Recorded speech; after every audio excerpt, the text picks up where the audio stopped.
Hola mis queridos hermanos y queridos amigos, vamos a estudiar la Biblia, la palabra de Dios. Vamos a continuar la serie sobre el libro de Apocalipsis, estamos en el capítulo 1 y vamos a estar meditando en ese retrato que Juan hace de Jesucristo en los cielos, Cristo glorificado. Ahí se nos dan detalles de cómo es Jesús, de cómo Él lo está viendo.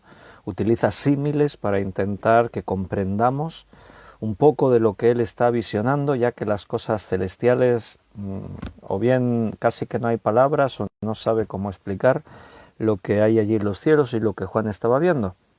Así que vamos a continuar ahí en el capítulo 1. Si tenéis la Biblia, pues tendréis que abrirla en Apocalipsis capítulo 1, vamos a hacer una oración antes que empezar a estudiar para confiar en el Espíritu Santo y en el Señor y que Él nos guíe en este estudio. Apocalipsis 1. Bienvenidos a todos los hermanos que estabais esperando para poderos conectar en este directo de Facebook. Y seguimos sumando días. Son tiempos confusos, complicados, pero ahí estamos, descansando en el Señor y dejándonos llevar por el Espíritu, ya que somos hijos de Dios, somos del Señor, le pertenecemos a Él, así que Él tiene el control en nuestras vidas y podemos descansar. En un tiempo de confusión, el pueblo de Dios, los hijos de Dios, su iglesia está en paz, estamos tranquilos, confiados en sus manos y con la visión y la expectativa de que el Señor viene pronto, pero viene para buscarnos.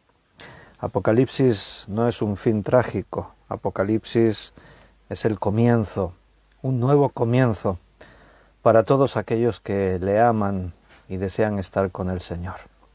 Vamos a orar mientras están conectando todos los hermanos, vamos a ponernos en las manos de Dios.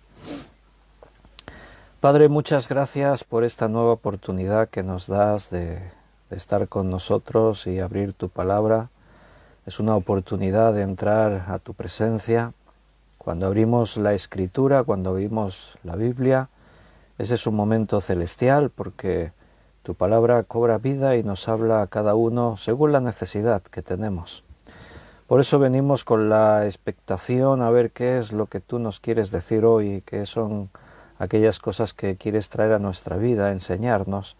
Y por eso te pedimos que nos dirijas, que todo lo que hagamos y digamos en este momento no sean nuestras palabras de hombres, nuestra sabiduría humana, sino que todo venga de ti y todo esté controlado por el Espíritu Santo.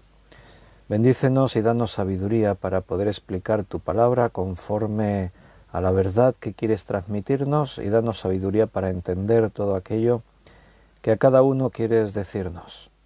Gracias por mis hermanos que siguen perseverando en esta comunión unos con otros y también en las Escrituras. Gracias y te lo pedimos todo en el nombre de nuestro Señor Jesucristo. Amén. Pues me alegro mucho de volver a veros, hermanos. Estaba ya esperando este momento. Los hermanos que habéis escrito en el chat en directo, Benito ha escrito, buenas noches, Juan Bermudo también, bienvenidos, Ana Rita, Beatriz, Paco, Rosario, Tamara, también Gaby y Yoli, bienvenidos a todos, buenas tardes, buenas noches. Liliana, Carmen Reyes, también bienvenida, bienvenidos. Linda Sal, Ana Karina, Juan Vázquez, hermanos de España, de Perú, de El Salvador, de Ecuador, de Estados Unidos, de Francia, de muchos lugares, igual me dejo algunos. Pero ahí estamos, sintiéndonos parte de una misma cosa. Este es el cuerpo de Jesús, somos su iglesia y las fronteras, pues a través de este medio ya no son distancias. Podemos reunirnos en este instante con diferencias de horarios distintos, pero aquí estamos con un mismo sentir alrededor de la palabra de Dios. Y hoy la palabra de Dios, como hemos dicho, es Apocalipsis capítulo 1, ahí vamos a retomar. Estamos viendo un retrato de Cristo, lo que Juan ve. Él no tenía cámara fotográfica, no había cámara de vídeo, sino imagínate, hubiese sido algo extraordinario, ¿no? Poderlo tener registrado y poderlo ver nosotros también. Pero no había nada parecido, así que lo que hace Juan con sus palabras intenta describirnos lo que está viendo. Hay algún símbolo, pocos, pero sobre todo muchos símiles, comparando lo que ve con cosas terrenales, cosas humanas que para él son familiares y nos pueden ayudar a tener una visión de lo que él está viendo. Dijimos lo primero que Juan está considerando son los aspectos que tienen que ver con Cristo como el Salvador. La ropa larga, con el cinto, eso tiene que ver con las vestiduras sacerdotales, los cabellos blancos, mencionábamos que probablemente tiene que ver con el sufrimiento de Cristo, y además porque esas dos características después ya no se van a repetir prácticamente, en cambio lo demás sí, lo demás va a aparecer, porque ahora lo que viene a continuación es Cristo como Rey. El Salvador, las vestiduras, el cinto, los cabellos blancos, pero ahora lo que viene a continuación tiene que ver con Cristo como el Rey de Reyes, como el Señor de Señores. Entonces, ahí está capítulo 1 de Apocalipsis, versículo 14 y 15. Apocalipsis 1, 14 y 15. Vamos a leerlo. Dice, su cabeza y sus cabellos eran blancos como blanca lana, como nieve, y sus ojos como llama de fuego, y sus pies semejante al bronce bruñido, refulgente como un horno, y su voz como el estruendo de muchas aguas. La primera parte del capítulo 14 ya lo estuvimos viendo, su cabeza y sus cabellos eran blancos como blanca lana y como nieve, así que la última parte ahí es donde retomamos. Sus ojos como llama de fuego. Quiero que notes el lenguaje, como llama de fuego. No es una llama de fuego, es como una llama de fuego. Siempre que vemos este tipo de expresiones, como, semejantes, parecían, o sea, está hablando de una similitud, de un símil. A Juan le recordaba, por algún motivo, no tiene por qué ser la idea de que igual que una llama, no, de alguna forma a él le recordaba una llama de fuego. Es como, por ejemplo, cuando dice allí en el Evangelio, en el bautismo de Jesús, que fueron abiertos los cielos y el Espíritu Santo descendió sobre Jesús como paloma. Dice que su forma era como de paloma. O sea, Juan vio el Espíritu Santo que descendía y ¿qué es lo que estoy viendo? Si dices, y bajó el Espíritu Santo, pero ¿qué forma tiene el Espíritu Santo? Ahí se hizo visible para testimonio, porque el Espíritu no se ve, nuestros ojos no lo ven. Entonces tomó forma corpórea, visual, para que le viésemos. Y de pronto a Juan le recordó como una forma de paloma. Pero no era una paloma. Recordad esto, porque aquí hay un problema y es que los artistas, cuando pintaron cuadros, dibujaron, por ejemplo, el Espíritu Santo lo dibujan una paloma, exactamente una paloma. Yo alguna vez he escuchado en tono de burla, ¿no? Alguno decir, bueno, yo ¿cómo me voy a creer las historias de la Biblia? Que vino una paloma sobre María y la dejó embarazada y tal. Y una vez estaba escuchando a unos en la radio que hablaban así. El otro día, cuando trágicamente asesinaron a este profesor en Francia por haber mostrado unas caricaturas de Mahoma, yo pensé, madre mía, si los cristianos tuviésemos que actuar violentamente cada vez que han hecho caricaturas de Cristo, de Dios, cada vez que se han burlado, no terminaríamos nunca.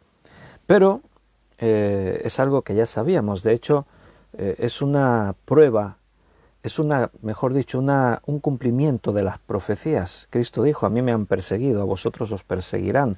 Esa persecución sigue a través de los tiempos. Pero no es una paloma el Espíritu Santo. El que lo habla y lo piensa así es por ignorancia, es un ignorante. El Espíritu Santo no es una paloma, ni siquiera su forma es igual a la de una paloma, es semejante.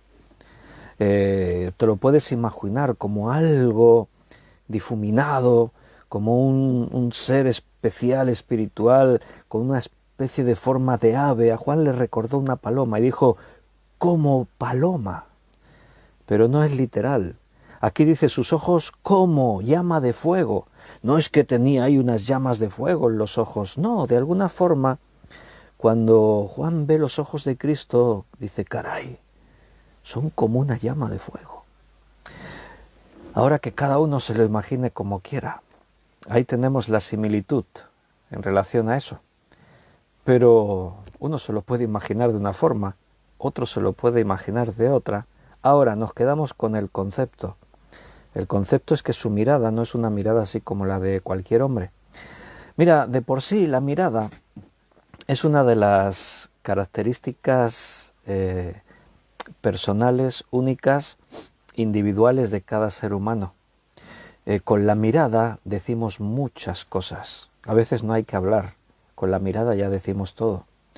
Una mirada a ti te puede transmitir confianza o, por el contrario, una mirada te puede transmitir desconfianza, miedo, inseguridad. Una mirada te dice mucho de la persona. Te puede decir, este tiene una mirada extraña. O puedes decir, este en su mirada transmite mucha paz. La mirada puede mostrar odio, rabia, amor. La mirada dice mucho. Y al final es curioso porque los ojos son un órgano en el cuerpo. Nuestros ojos están compuestos de células, como todo lo demás que somos. Entonces, tú puedes buscar en internet o en una enciclopedia la composición de los ojos y ves ahí la córnea, el cristalino, o sea, ves todas las formas del ojo. Curiosamente, el ojo, el nervio óptico, está conectado directamente con el cerebro.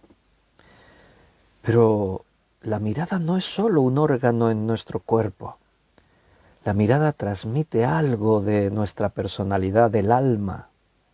La mirada puede transmitir un mensaje mucho más de lo que a veces pueden decir las palabras, porque las palabras pueden mentir, pero la mirada es más difícil que mienta. La mirada transmite lo que somos.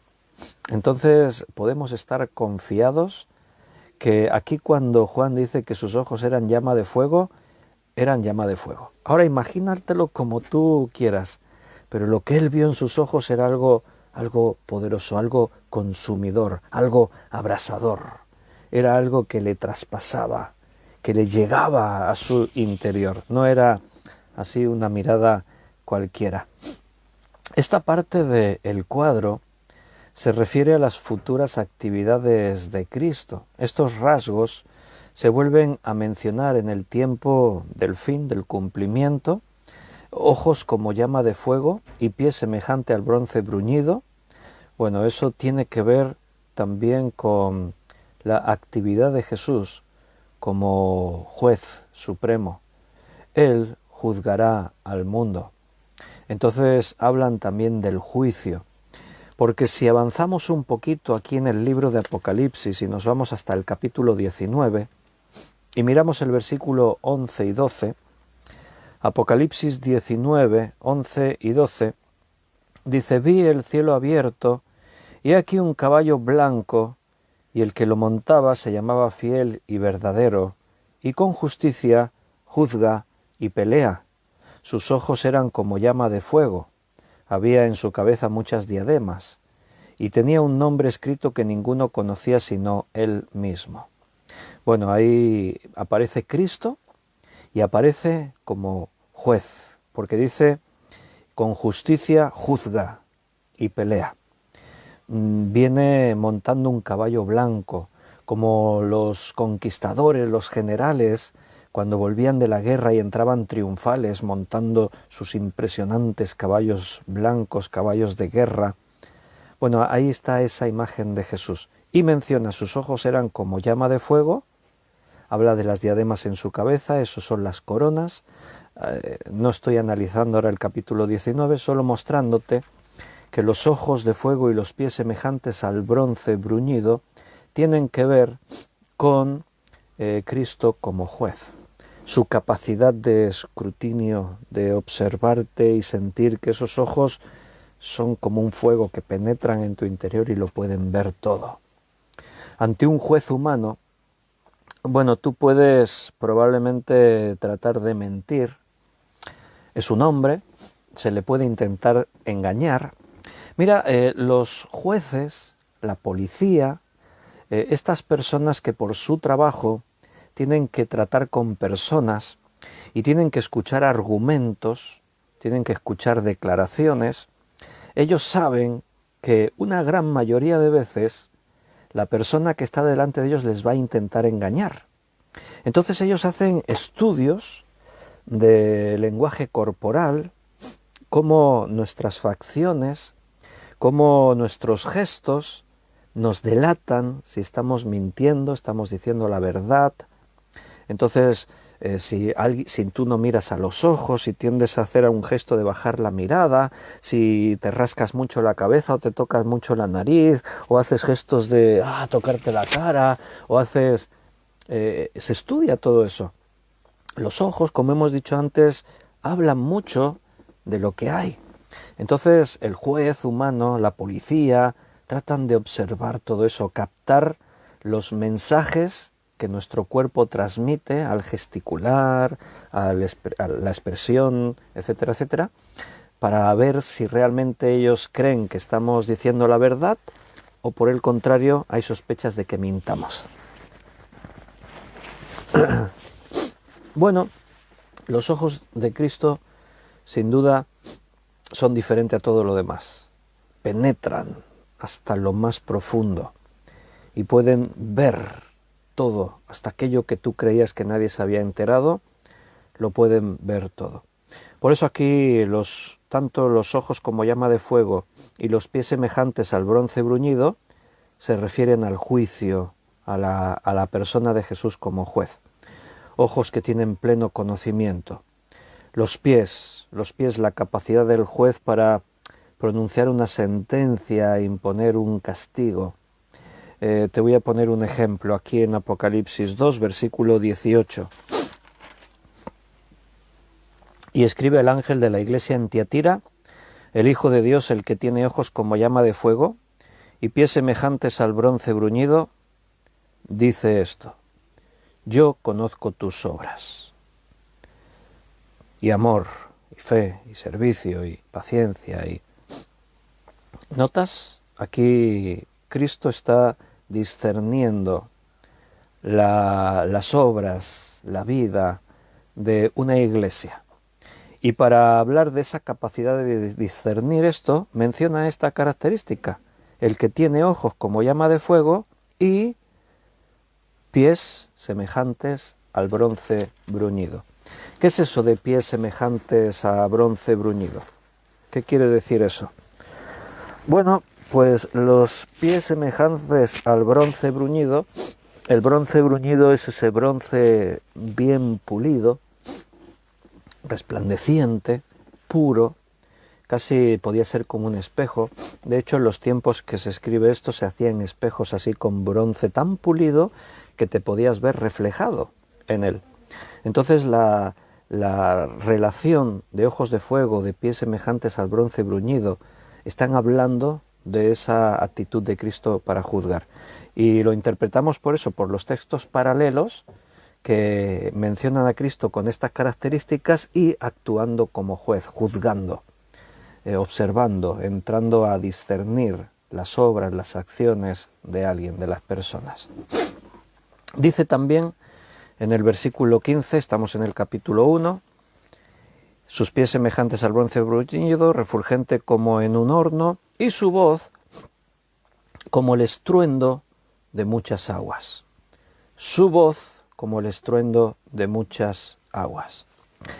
En contraste con lo anterior que vimos, que hablaba de las vestiduras sacerdotales, de los cabellos blancos, su sufrimiento, su sacrificio, su entrega por nosotros, aquí esto entra en contraste, porque está hablando de su voz como el estruendo de muchas aguas. No sé si habéis tenido la oportunidad alguna vez de escuchar el estruendo de muchas aguas. Eso normalmente lo puedes escuchar en una catarata, en un río de aguas bravas, así cuando hay cascadas, cataratas, el río toma pendiente y el agua se acelera, choca contra las rocas, se forma ese estruendo de muchas aguas. Quizás lo has visto alguna vez con una riada, cuando llueve muy fuerte y se desborda un río y bajan las aguas así agitadas que chocan contra los puentes, a veces hasta rompen puentes, arrastran coches, de todo. Bueno, yo la experiencia que nosotros hemos tenido con aguas así con mucho estruendo, el estruendo de muchas aguas, pues fue alguna vez, ya os lo conté, cuando estuvimos hace unos años en las cataratas del Rin, entre Suiza y Alemania, están las cataratas del Rin. El río Rin es un río muy caudaloso de Europa y estuvimos a final de junio cuando el Rin viene con todas las aguas de los deshielos de las montañas de los Alpes que están llenas de nieve y de hielos y con el calor se derriten y el Rin venía lleno de agua. Y estábamos allí, fuimos hasta una islita con unas lanchas, con unos motores muy potentes, te llevan hasta un islote que hay justo en medio de las cataratas. Y puedes desembarcar y es muy pequeño, no es muy grande, pero hicieron unas escaleras, puedes subir para arriba y hay diferentes miradores, hay algunas barandillas así que puedes asomarte al río. Y cuando estábamos allí en medio de las cataratas, toda esa masa de agua con espuma, el estruendo chocando contra la roca, un ruido como ensordecedor, pero también conmovedor, porque es algo que te hace retumbar por dentro ese sonido, ¿no? Notas ahí todo ese estruendo, y estando allí, pues yo inmediatamente se me vino estas palabras, que su voz era como el estruendo de muchas aguas. Juan está escuchando hablar a Cristo, entiende lo que dice, pero su voz era algo así como impresionante. No es una voz así como la que nosotros tenemos, hablamos, cada uno tiene su timbre de voz, uno lo tiene más chillón, otro lo tiene más ronco, otro lo tiene, yo qué sé, cada uno pues tiene su propio timbre de voz, ¿no? Y bueno, igual que los ojos, la voz puede transmitir cosas, el timbre de voz, ¿no? Un timbre de voz chillón, ¿no? Pues, un timbre de voz muy ronco, puede causarte así como... ¿Cómo es una voz como el estruendo de muchas aguas? ¿Ya has escuchado el estruendo de muchas aguas? Pues seguramente te darás cuenta de esa sensación, de así como de una sensación extraña interior. Es como algo majestuoso, es como algo que impone, es la fuerza bruta de la naturaleza descontrolada ante la que tú sabes que no tienes nada que hacer. Si tú te caes ahí en el estruendo de esas muchas aguas, olvídate. Intenta nadar, haz lo que quieras, pero serás arrastrado. Es ese sonido que trasciende a unas palabras así. No hay humildad ahí, hay palabras poderosas. No hay sencillez, hay grandeza. Es el estruendo de muchas aguas, es poderoso. Y para los creyentes, los que somos sus hijos, es una sensación de temor reverente, reconocer el poder y la grandeza de un Dios tan grande, pero para los incrédulos, los que no tienen a Cristo como su Salvador, esta voz es una voz terrible, es una voz que aterra, porque es la voz que demuestra el poder, la fuerza implacable de ese Dios todopoderoso, que como dijimos antes lo ve todo, lo sabe todo, y viene ahí con una fuerza tremenda, con una autoridad incuestionable. La voz de nuestro Dios tiene toda la autoridad y toda la grandeza, pero para los creyentes es la voz del amado. Mira, Cantares, Cantar de los Cantares del rey Salomón. Vamos a leer un texto. ¿Tienes la Biblia? Pues vente un momentito conmigo al Cantar de los Cantares. Leeremos el capítulo 2, versículo 8. 2:8 y 5:2. Dice: la voz de mi amado, he aquí él viene, saltando sobre los montes, brincando sobre los collados. En el capítulo 5, versículo 2, dice: yo dormía, pero mi corazón velaba. Es la voz de mi amado que llama. Ábreme, hermana mía, amiga mía, paloma mía, perfecta mía. Porque mi cabeza está llena de rocío, mis cabellos de las gotas de la noche. Ahí hay ternura, hay amor, hay intimidad. Y la esposa lo primero que reconoce es la voz de su amado. Los seres humanos tenemos una gran capacidad de reconocimiento de los sonidos. Reconocemos con mucha facilidad las voces de las personas a las que conocemos. Puede ser que tú estés ahí en un espacio con mucha gente y se oigan muchas voces, pero de entre todas las voces, la gente que te conoce cuanto más íntimamente más, van a saber, si ponen atención, reconocerán tu voz entre todas las demás voces. ¿O no os pasa eso a vosotros? Seguro que lo notáis. A veces, cuando tenéis niños pequeños y os vais al parque, y de pronto están ahí los columpios y ahí se sueltan a todos los niños, venga, suéltalos, y ahí están todos, y de pronto hay allí 20, 30 niños todos allí por los columpios, allí que suben, que bajan, de vez en cuando se oye uno llorando, pasa de todo. Los padres los dejan ahí, se quedan ahí tranquilos sentados, estás con tu móvil mirando, diría estás leyendo un libro, pero no veo yo mucha gente leyendo libros ahí así, estás ahí mirándote pues, el Facebook, ¿no? Los estudios bíblicos. Pero de pronto se oye una voz de fondo: ¡papá! O ¡mamá! Y tú miras, ¿qué pasa? Llevan toda la tarde diciendo papá y mamá, pero a ti no te llamó la atención. Pero cuando tu hijo lo dice, lo reconoces. También tengo que decir que a veces se oye papá y mamá y miran varios padres a la vez, porque no están seguros. Hay mucho parecido entre las voces ahí, ¿no? Pero cuando es tu hijo el que llama, de alguna forma lo identificas entre los demás. La voz de Cristo, como el estruendo de muchas aguas, para los que somos hijos, la esposa, la iglesia de Cristo, reconocemos la voz del amado. Para los incrédulos, la voz de Cristo es terrible, es terrorífica, suena como algo que les causa miedo. Libro de Ezequiel, capítulo 43. Ezequiel 43, versículo 2.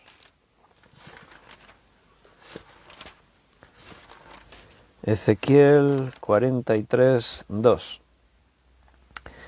Y he aquí la gloria del Dios de Israel que venía del oriente, y su sonido era como el sonido de muchas aguas, y la tierra resplandecía a causa de su gloria. Los profetas a veces tuvieron visiones de la presencia de Dios, y Ezequiel es uno de ellos que dice que vio la gloria de Dios, he aquí la gloria del Dios de Israel que venía del oriente. Y hace mención del sonido, y su sonido era como el sonido de muchas aguas.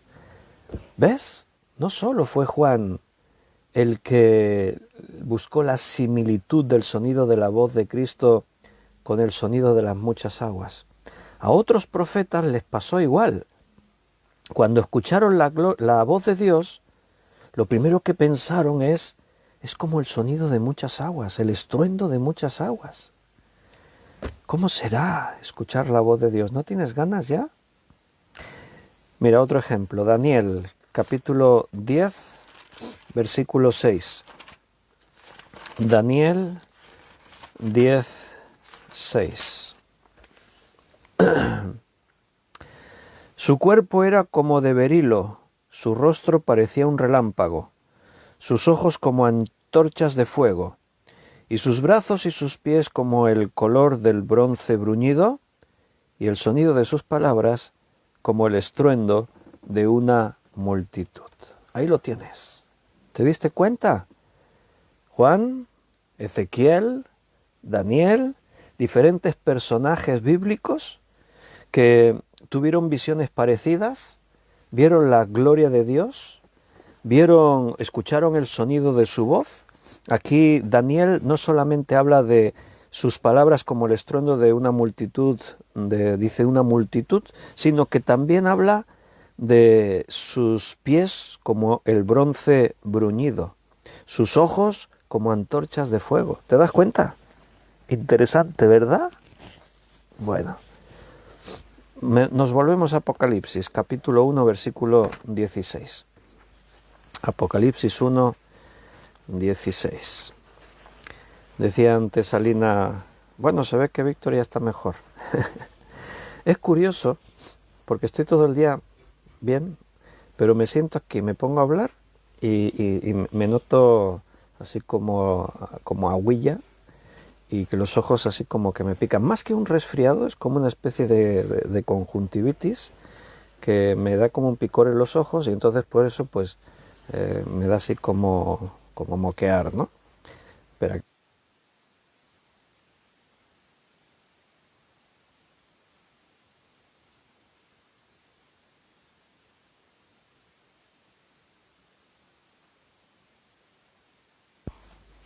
bueno, perdonadme, pero es eso, es como una congestión así de los ojos.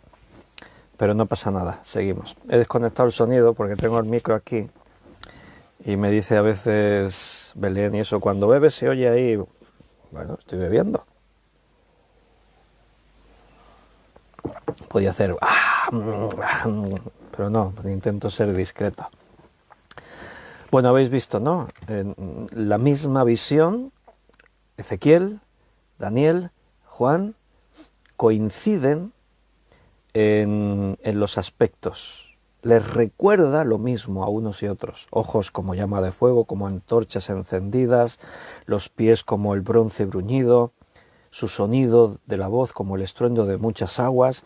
Daniel dice como el estruendo de una multitud, que es otra cosa, que también causa una sensación así como extraña. No sé si habéis tenido ocasión de estar en algún evento donde había mucha gente, una multitud. Si tú llegas a un lugar donde hay una multitud, eso genera un estruendo, así como un sonido, algo que también te impresiona, te conmociona. Es algo que de pronto ves ahí que dices, wow, impacta. Las voces de miles de personas juntas causan esa sensación. Daniel, para que veas que estos hombres buscaban símiles, Daniel, en lugar de pensar en el estruendo de muchas aguas, pensó en el estruendo de una multitud. Seguramente la experiencia de cada uno, Juan y Ezequiel habían podido estar en lugares donde había el estruendo de muchas aguas. En cambio, Daniel seguramente estuvo en momentos en los que había multitudes y se oía el estruendo de la multitud. Entonces, cada uno lo vio desde una perspectiva, pero apunta a lo mismo, habla de lo mismo. Estamos en Apocalipsis 1, versículo 16. Tenía en su diestra 7 estrellas, de su boca salía una espada aguda de 2 filos, y su rostro era como el sol cuando resplandece en su fuerza. Tenía en su diestra 7 estrellas. ¿Qué eran las 7 estrellas? Lo dijimos el otro día. El otro día mencionamos, porque esto sí es un símbolo. Los 7 candeleros y las 7 estrellas son símbolos, simbolizan algo. Ahí no es que haya similitud, hay una simbología. ¿Qué dijimos que eran las 7 estrellas? Lo dice el mismo texto se explica un poquito más adelante. Cristo lo explicó. Así que ya sabemos lo que son las 7 estrellas. ¿Qué eran? ¿Os acordáis? Dijimos los pastores de las iglesias. Más adelante Cristo lo dijo en el versículo 20, el misterio de las 7 estrellas que has visto en mi diestra y de los 7 candeleros de oro. Las 7 estrellas son los ángeles de las 7 iglesias. Recuerda, ángel, mensajero, los 7 mensajeros de las 7 iglesias. Los 7 candeleros que has visto son las 7 iglesias. Entonces aquí ahora dice en el versículo 16 que Cristo en su diestra tiene 7 estrellas. A los pastores de las iglesias. Son los pastores. Están a la diestra porque son los pastores de Cristo, son leales. No me estoy refiriendo a cuando la Biblia habla de falsos pastores, falsos maestros, falsos cristos, falsos profetas, falsos apóstoles, lobos disfrazados de oveja. Hablamos de los verdaderos pastores de Cristo, los que tienen el respaldo de Dios, los que están en la mano derecha de Dios, a la diestra de Dios. En el capítulo 2, versículo 1, dice, escribe al ángel de la iglesia de Éfeso. En el versículo 8, escribe al ángel de la iglesia en Esmirna. En el versículo 12, escribe al ángel de la iglesia en Pérgamo. Ángel mensajero. ¿Por qué dice escribe al ángel, al mensajero de la iglesia? ¿Por qué no dice escribe a la iglesia? Bueno, porque Dios ha establecido un principio de orden. El Señor ha establecido un principio de orden para que funcione su iglesia. Es algo natural entre los hombres que tiene que haber autoridad. Tenemos que estar bajo autoridad. Si no estamos bajo autoridad, el hombre hace lo que le parece. Dice allí en el Antiguo Testamento que en esos días no había rey sobre Israel y que cada cual hacía lo que bien le parecía. La idea de la anarquía no es viable. Ser anárquicos es no aceptar ningún tipo de autoridad. Y entonces nos convertimos en el salvaje oeste, la ley del más fuerte. El más fuerte es el que manda, impone su fuerza bruta, somete a los demás. Entonces, el sistema, para que funcione, necesita tener una jerarquía de autoridad. La Iglesia, siendo algo que le pertenece a Dios, sigue estando en este mundo, tenemos una misión. Por lo tanto, para que la Iglesia funcione, el Señor ha establecido el principio de autoridad. De esto ya hemos hablado en otros estudios. Hicimos una serie de estudios meses atrás acerca de la Iglesia y consideramos cómo funciona la Iglesia también en este sentido de la autoridad, el gobierno en la Iglesia. Entonces, cuando Dios tiene que decirle algo a la Iglesia, piénsalo, en lugar de decirlo, ¿cómo lo va a decir? Así a todos en general, sería confuso, porque cada uno podría recibir un mensaje distinto. Entonces, el Señor se usa de herramientas que Él tiene. En el Antiguo Testamento eran los profetas. Ahora en el Nuevo Testamento hablamos de los pastores. Entonces, Dios trae su mensaje a través de ministerios que Cristo ha nombrado en la Iglesia. Por eso ahora la Biblia dice, obedeced a vuestros pastores en todos, porque ellos han de dar cuenta delante de Dios.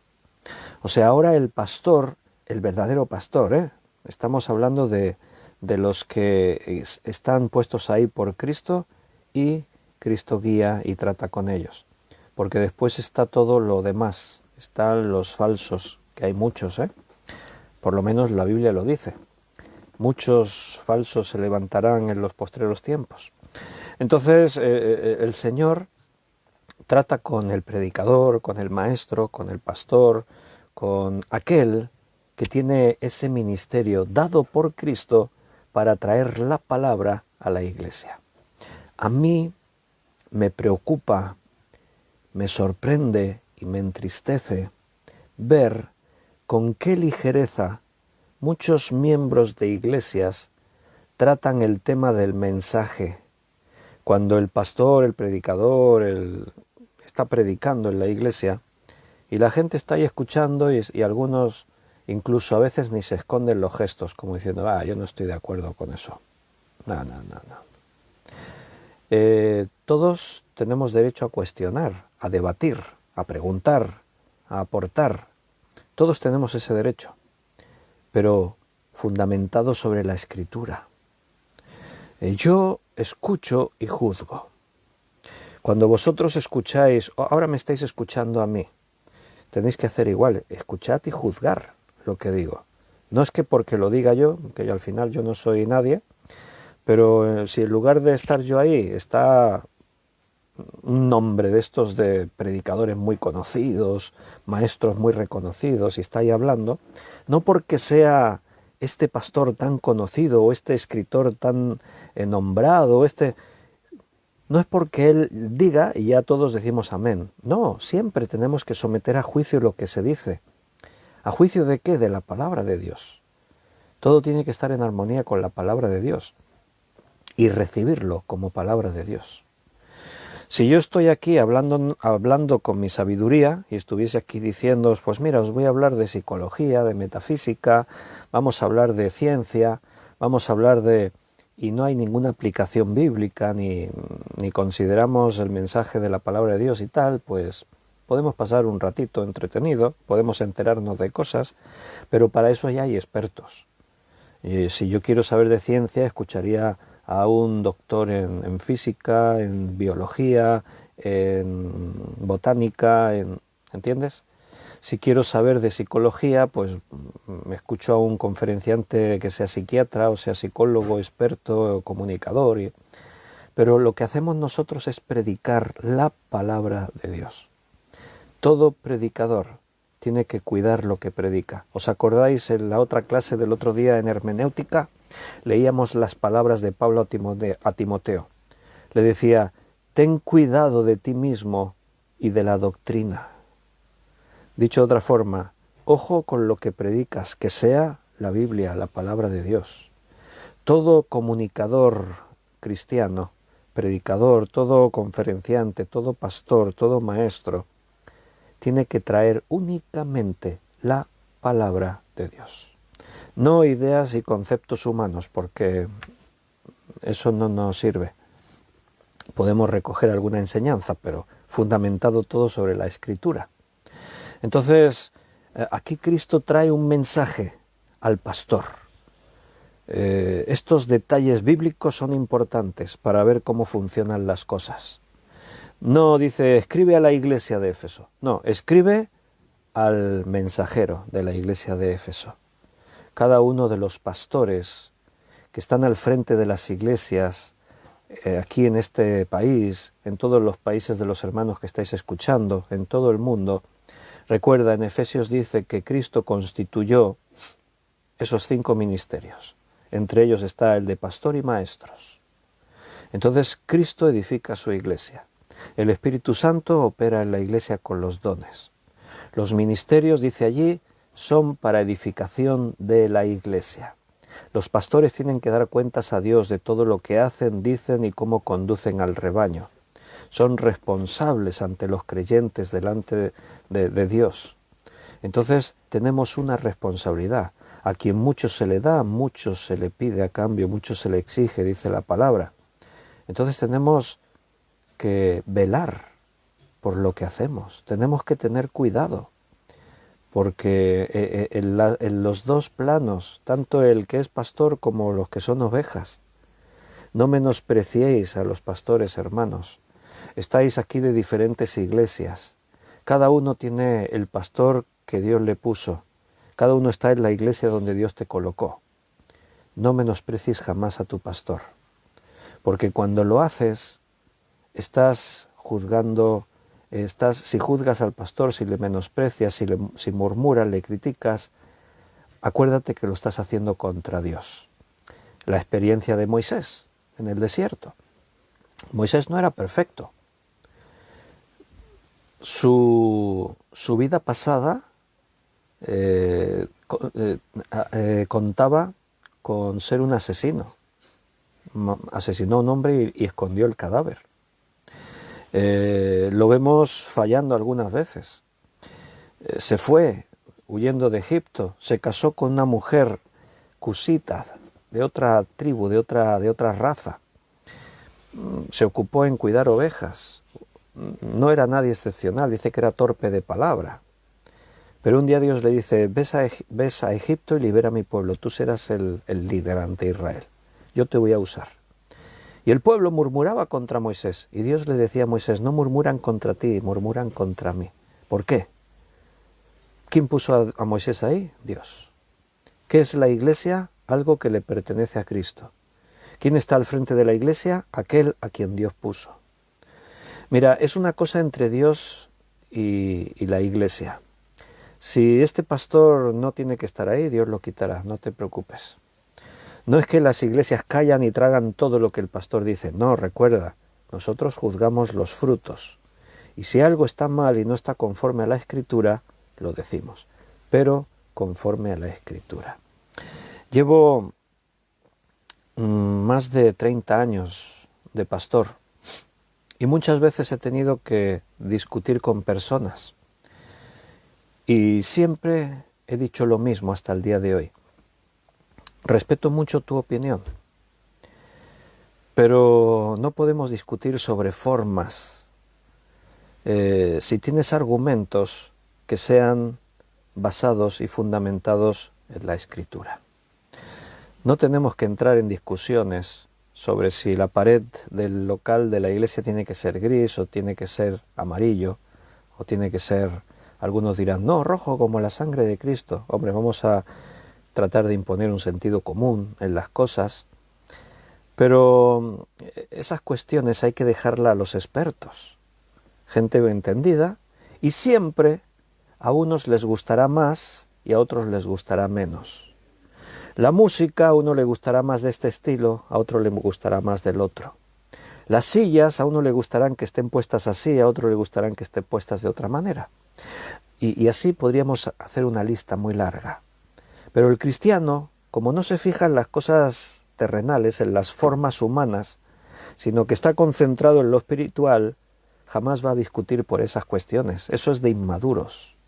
Los que discuten por todo esto, los que ponen la mayor atención en todo eso, es porque hay mucha inmadurez. No, es que si la iglesia no está bien decorada es de mal testimonio. Es de mal testimonio el comportamiento, tu comportamiento es de mal testimonio. La división es de mal testimonio. Es de mal testimonio cuando no hay una unidad perfecta y un amor perfecto entre los creyentes. Cuando en lugar de predicar la palabra de Dios se habla de conceptos humanos, de sabiduría humana y de diversión del mundo, etcétera, etcétera. Entonces, hay un orden y tenemos que ceñirnos a ese orden. Escribe al ángel de la iglesia en Éfeso. Los 7 ángeles, 7, ¿recuerdas? El número de la totalidad en la Biblia, de lo completo. 7 pastores, 7 estrellas representan a 7 pastores. ¿Qué quiere decir eso? Está hablando de los pastores, en general, de la iglesia de Cristo. En este tiempo, en todos los rincones del mundo, y todos los que ha habido a través de todos los tiempos. ¿Dónde están los pastores? Tenía en su diestra 7 estrellas, que son los 7 mensajeros de las iglesias. Los mensajeros están a la diestra de Cristo. La diestra es la mano derecha. Quiere decir, igual que cuando dice que Cristo fue ascendido a los cielos y se sentó a la diestra del Padre. ¿Sabes lo que significa eso? No quiere decir de que estar sentado a la derecha del Padre es estar en una posición inferior. El Padre y yo estoy a la derecha. No, es una expresión que tiene un contexto cultural en el lenguaje hebreo donde se dicen estas cosas y se entiende que decir que éste está sentado a la diestra es decir que tiene tanta autoridad como aquel que la da. O sea, esa autoridad delegada. Cuando Cristo está sentado a la diestra de Dios, quiere decir que tiene toda la autoridad que Dios tiene. Cuando dice que los pastores están en la diestra de Cristo, quiere decir que el pastor tiene toda la autoridad que Cristo tiene. ¿Por qué? Porque Cristo es el que delega esa autoridad. Por eso dice allí en el Evangelio, hablándole a los creyentes, a la iglesia, y todo lo que atáis en la tierra será atado en los cielos, y todo lo que desatéis en la tierra será desatado en los cielos. Dicho de otra forma, tenéis autoridad, ejerced la autoridad dentro de la iglesia. A veces cuesta ejercer autoridad, porque tratamos con personas que no entienden este principio de autoridad, menosprecian el pastorado y la autoridad que el pastor tiene, menosprecian la propia iglesia y no se dan cuenta que están tirando piedras sobre su propio tejado. No sé si me explico. Mira, cuando el pastor dice, hermanos, estáis fallando en esto, tenéis que corregir. Y la gente escucha y dicen, vale, sí, pero yo tengo mi opinión. Bueno, pues ahí hay un problema. Tenemos realmente un conflicto. Porque si entendemos la autoridad que Dios ha delegado, entendemos que el pastor no está para dar su opinión, sino para traer la palabra de Dios a la iglesia, como el profeta en el Antiguo Testamento, el Señor dice, arrepentíos. ¿Y qué hacía el pueblo?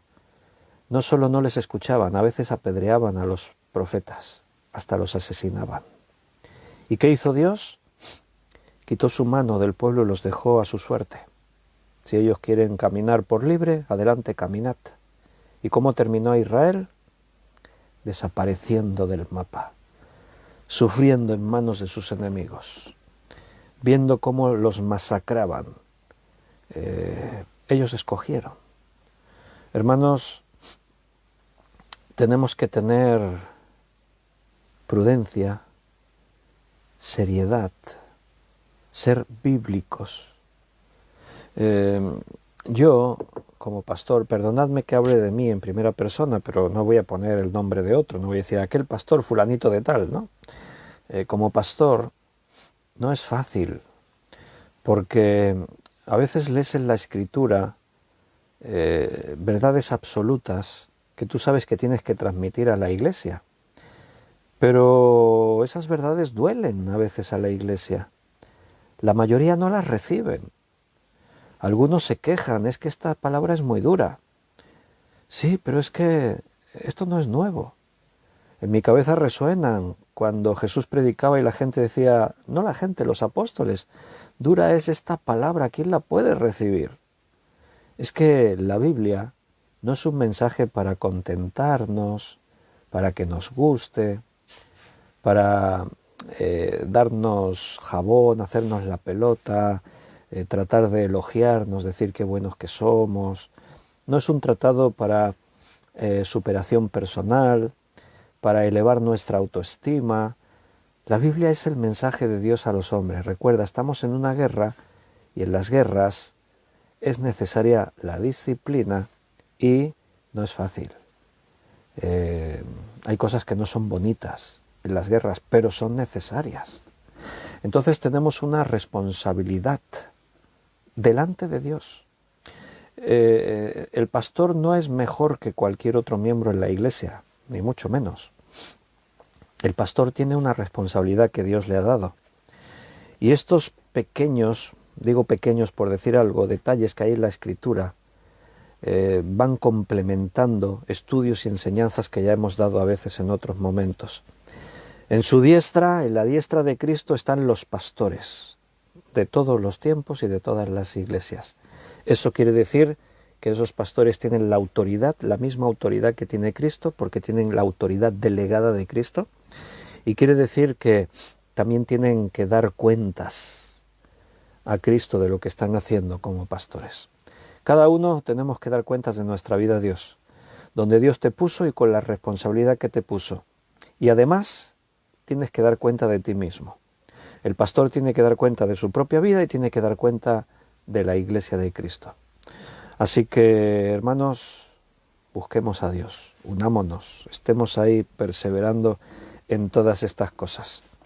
Estamos ahí en Apocalipsis leyendo esto, pero vámonos un momentito a Isaías capítulo 62, versículo 3. Isaías 62, 3.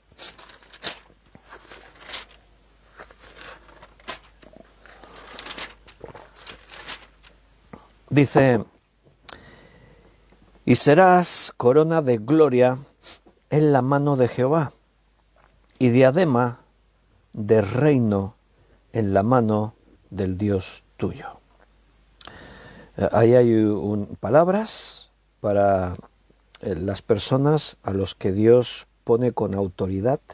En este caso hablaba al pueblo de Israel, se aplica lo mismo a la iglesia, y le está diciendo eso, serás corona de gloria en la mano de Jehová. Nosotros los hombres no tenemos ninguna gloria.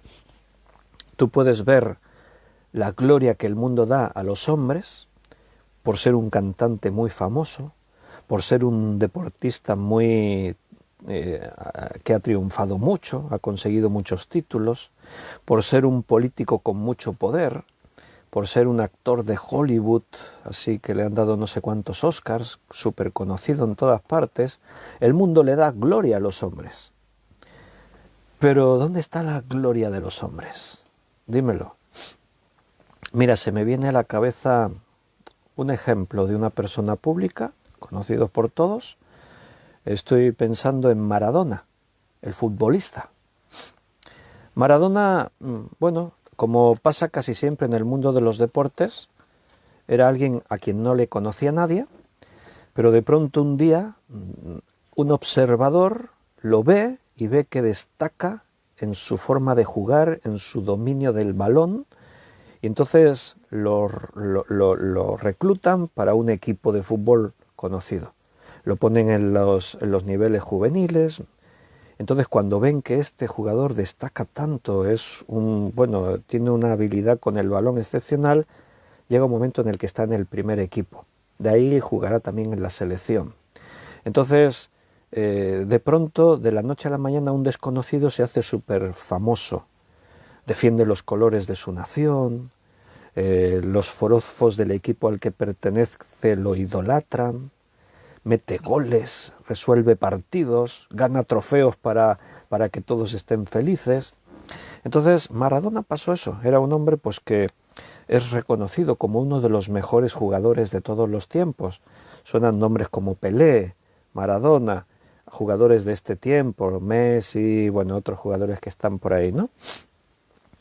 Pero el caso de Maradona pues es peculiar por todo lo que ha rodeado siempre su vida.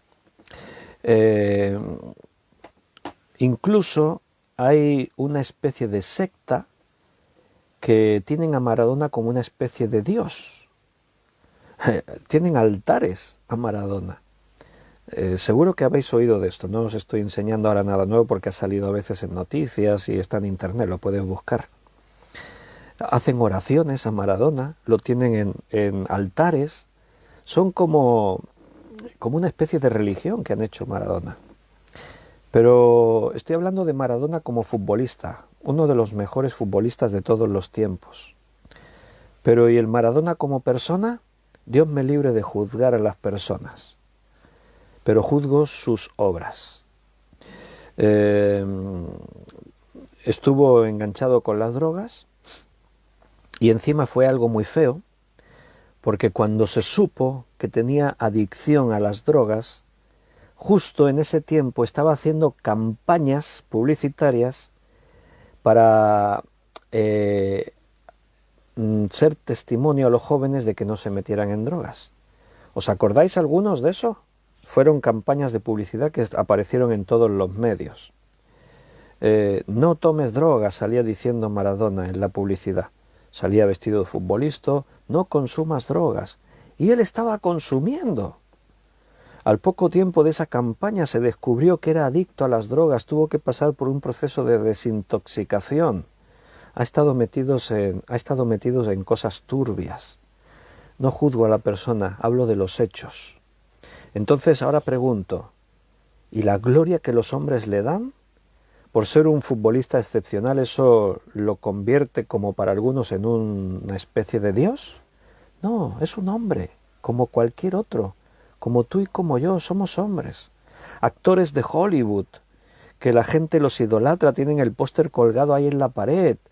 Y si pueden conseguir un autógrafo suyo hasta se desmayan de emoción.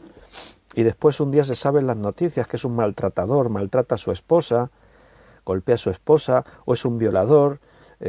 Ha habido casos recientemente de cantantes famosos, de directores de cine, de artistas, que durante años nadie dijo nada y de pronto una mujer se atrevió a denunciarle como un violador, y otras mujeres al ver esto se animaron, y de pronto 20, 30 mujeres denunciando a la superestrella, al supercantante. ¿Dónde está la gloria del hombre?, te pregunto. Nosotros no tenemos gloria. Pero dice ahí, y serás corona de gloria, escucha, en la mano de Jehová, y diadema de reino en la mano del Dios tuyo. Los pastores en Apocalipsis 1:16 están en la mano de Cristo. ¿Porque tienen gloria propia? No, porque la gloria que tienen es lo que Cristo nos da. O sea, si tú te exaltas, esa gloria no sirve para nada, es vana. Si Dios te exalta, entonces sí. Mira, Dios siempre va a respaldar a sus hijos. Josué fue el sustituto de Moisés. Dios le dijo, como estuve con Moisés, estaré contigo todos los días de tu vida. Nadie te podrá hacer frente en todos los días de tu vida, le dice. Una de las cosas que Dios hace es respaldar el liderazgo de aquellos que ha puesto al frente. Y Josué tenía el respaldo de Dios.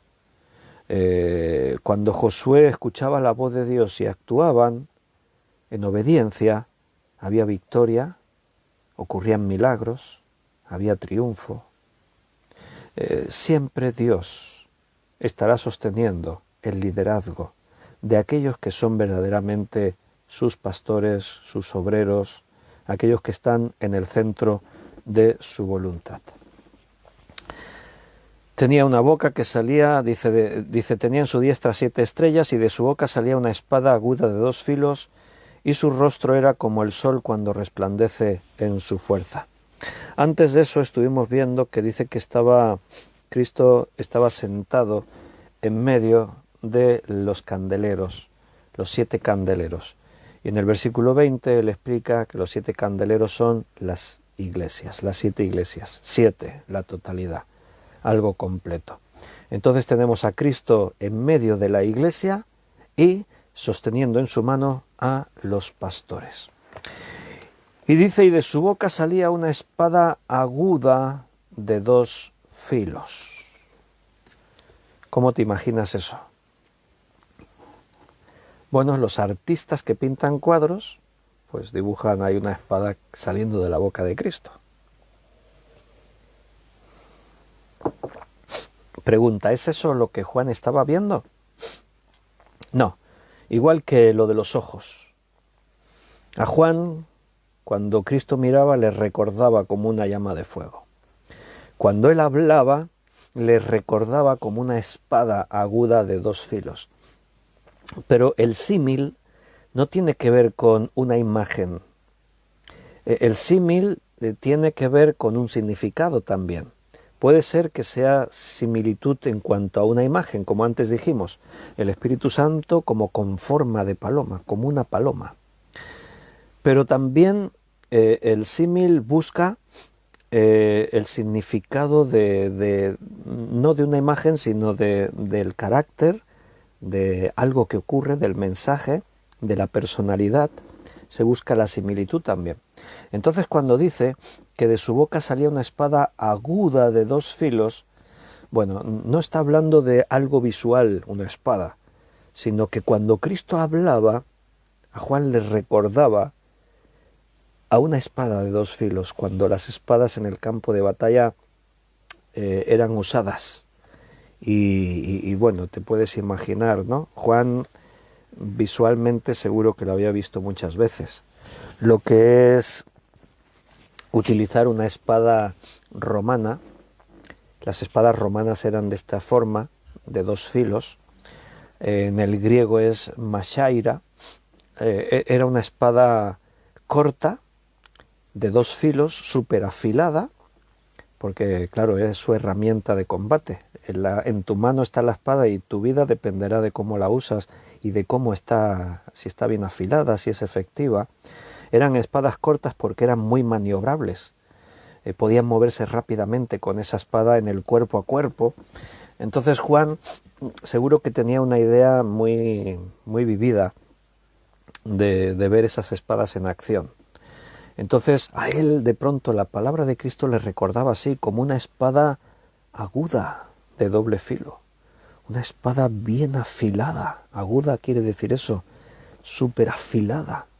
Esas espadas que su hoja, como las roces, te cortas, están realmente preparadas para el propósito que tienen. Y la palabra de Cristo es así poderosa.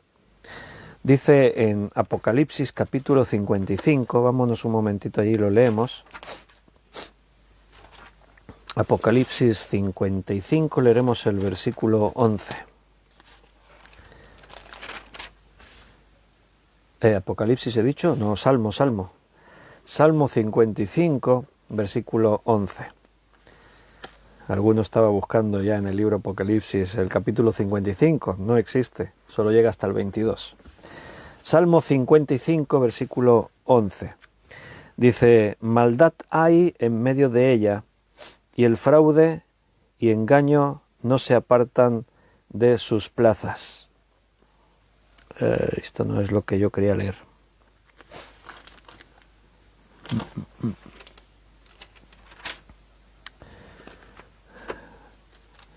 Espérate, que debo tener mal la nota. No eran los Salmos, esto era Isaías. Al final ni Apocalipsis ni los Salmos. Es Isaías 55, 11. Espérate, a ver si acertamos ahora. Isaías, perdonad los lapsus, a veces cuando uno habla se equivoca. Isaías 55, 11. Sí, este sí. Así será mi palabra que sale de mi boca. No volverá a mí vacía, sino que hará lo que yo quiero. Y será prosperada en aquello para que la envíe. Bueno, esa es la palabra de Dios. La palabra de Dios no es una palabra más. Nunca vuelve vacía. Toda la palabra que sale de la boca de Dios produce algo, siempre, siempre. Va a provocar algo. Hará lo que yo quiero. Bueno, lo tienes ahí demostrado. ¿Qué dice en Génesis capítulo 1? Y dijo Dios, sea la luz, y fue la luz. Y dijo Dios, sea la luna, el sol, la luna y las estrellas, y fueron las. Dijo Dios, se separen las aguas de lo seco, y se separaron. Dijo Dios, aparezcan sobre las aguas todo ser viviente, los peces, los grandes monstruos marinos, y aparecieron. Esa es la palabra de Dios. Dice ahí en Isaías 55, 11. Hará lo que yo quiero, mi palabra, y será prosperada en aquello para que la envíe. A nosotros nos ha enviado Dios con su palabra. Y la palabra de Dios siempre va a ser prosperada. Siempre va a provocar un fruto. El Evangelio es la palabra de Dios, las buenas noticias. Dice Pablo que el Evangelio es poder de Dios para salvación a todo aquel que cree. Dice en Efesios, capítulo 6, que la espada del Espíritu es la palabra de Dios. Entonces la espada del Espíritu, la palabra de Dios es poderosa. Poderosa para transformar, para cambiar. Cuando Juan escucha a Cristo hablando, no puede explicárnoslo de otra forma, sino lo que viene a su cabeza es como una espada aguda de dos filos. Por esa palabra fueron hechos el universo y todo lo que existe, pero por la misma palabra serán destruidos sus enemigos. Aquí en Apocalipsis se nos narra la batalla de Armagedón. En esa batalla se reúnen todos los ejércitos de Satanás para hacer frente a Cristo y a todos los ejércitos de Cristo, sus santos, o sea, nosotros también. Ahí estaremos nosotros. Cuando Cristo venga a la tierra a enfrentarse a las huestes de maldad, a Satanás y a todos los ejércitos que ha reunido para luchar contra Cristo, en esa gran batalla que se ha trascendido con el nombre Armagedón. Todo el mundo ha escuchado hablar de eso, Armagedón. Tiene el nombre por el valle donde se va a desarrollar la batalla. Y dice allí que, bueno, es como preparar un evento, un conflicto de dimensiones, imagínate, guerras nucleares, nada que ver, o sea, eso va a ser algo bárbaro. Ahí está Satanás con los ejércitos más poderosos que se hayan visto jamás. Y ahí viene de los cielos Cristo, dice, montando un caballo blanco, todos sus santos con él montando caballos blancos. Ahí estamos todos nosotros, hermanos. Parece que se está preparando una batalla épica, algo sin comparación en toda la historia de la humanidad. Está todo ahí preparado, pero de pronto no hay lucha. No se tiran bombas, no se oyen disparos, ni hay espadas por ahí chocando entre sí. No. El enemigo y su ejército es derrotado. Así. ¿Cómo? Cristo, con su palabra, los destruye. Nadie tiene que mover un dedo. Cristo habla y sus enemigos son derrotados. Esa es la palabra de Cristo. En la Biblia aparecen espadas, refiriéndose a la palabra de Dios, aparecen dos nombres. Yo os he dicho antes uno. El que aparece en Efesios 6, cuando habla de la armadura de Dios, y dice la mashaira, esa es una espada, la espada corta de doble filo.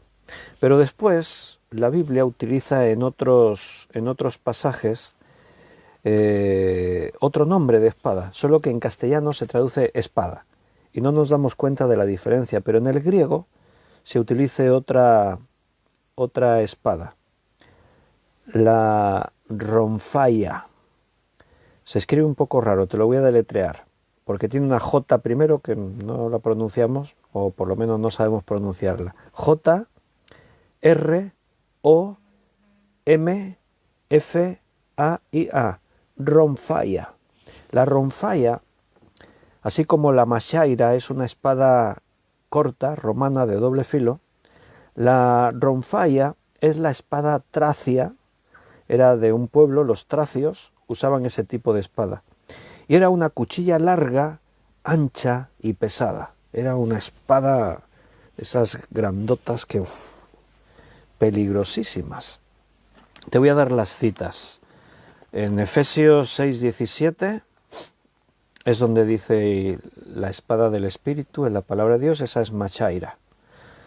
Mashaira se escribe M-A-J-A-I-R-A, M-A-J-A-I-R-A, mashaira. Es la misma que se menciona en Apocalipsis, capítulo 13, versículo 10. Si alguno lleva en cautividad, va en cautividad. Si alguno mata a espada debe ser muerto. Esa palabra es mashaira. Y aparece 6 veces en Apocalipsis. Una es esta que también hemos leído, el 1:16, está en el 2:12, el que tiene la espada aguda de 2 filos dice esto, está en el 6:8 de Apocalipsis también. Miré aquí un caballo amarillo, el que lo montaba tenía por nombre muerte, el Hades, y les fue dada potestad para matar con espada. Esa también es, matar con espada, en el 19:15, en el 19:21. 6 veces en Apocalipsis aparece mashaira. Aparte de eso, está una vez en Lucas 2:35. Está ahí en Lucas 2:35. Perdón, me parece que os lo he dicho mal. Mashaira. Tengo la mashaira y la ronfaia ahí en la cabeza. A ver, clarificamos, que no os confunda. Mashaira. Efesios 6:17 y Apocalipsis 13:10. Mashaira. ¿Vale? Ronfaia. Lo que os he dicho antes. 6 veces en Apocalipsis. 1:16, 2:12, 2:16, 6:8, 19:15, 19:21. Esa es la Ronfalla. Y una vez más en otro sitio del Nuevo Testamento, que es Lucas 2:35. Ronfalla. Lucas 2:35. Diréis, bueno, a mí me da igual mientras yo sepa que es una espada, ¿no? No, pero bueno, el significado tiene su mensaje, por eso buscamos el original. Lucas 2:35. Y una espada traspasará tu misma alma. Está hablándole a María en el anunciamiento de que tendría Jesucristo. Una espada, una ronfalla, espada tracia, una hoja larga, afilada, pesada, una espada pesada. Bueno, así es la palabra de Dios. A veces comparada con una machaira, una espada de doble filo, a veces comparada con una espada con una hoja larga, afilada y pesada. Una espada poderosa. Así le pareció a Juan, que era la palabra de Cristo. Hermanos, vamos a detenernos aquí por esta noche. Nos queda ver la última parte del versículo 16, y su rostro era como el sol. Lo dejamos para el próximo día que estudiemos Apocalipsis. Volveremos a retomar aquí la línea en este punto en el que nos hemos quedado. Espero que os sea de bendición el libro de Apocalipsis. Es un libro, como dijimos, que habla de nuestro futuro glorioso, cuando estaremos con nuestro amado Señor y Salvador Jesucristo para siempre. Cielos nuevos, tierra nueva, una nueva creación, con nuevos cuerpos glorificados. Y todo ese proceso para llegar a eso es lo que nos cuenta Apocalipsis. Pero por hoy, sábado 7 de noviembre es suficiente. Ahora digerimos lo que Dios nos dijo. Y mañana domingo un poquito más. Tenemos doble ración mañana a las 11 de la mañana. Estaremos en el culto dominical en directo desde nuestro local de cultos, nuestro local donde nos reunimos. Estaremos como cada domingo con un tiempo especial de alabanza, echando de menos a algunos hermanos, porque seguimos con confinamiento de municipio. O sea, no se puede salir el fin de semana de la población en la que vives, y hermanos que venían de poblaciones, aunque muy cerquita, algunos están ahí a 4 kilómetros, 3-4 kilómetros de Valls, pero no pueden salir de su municipio, así que echamos de menos a algunos hermanos, pero ahí estaremos unidos por internet, ahí estaremos todos juntos. Así que espero ver vuestros comentarios mañana cuando mire ahí en el culto, para saber que estamos ahí juntos todos. Predicaremos la palabra, y por la noche a las 9 seguiremos estudiando también la palabra de Dios. Así que hermanos, un fuerte abrazo, que descanséis, oremos los unos por los otros, son tiempos complicados y necesitamos estar fortaleciéndonos espiritualmente para que nuestra fe no falte. Os amo con el amor de Cristo y estaré mañana impaciente para poder volver a veros. Que descanséis. Un abrazo muy fuerte. Hasta mañana.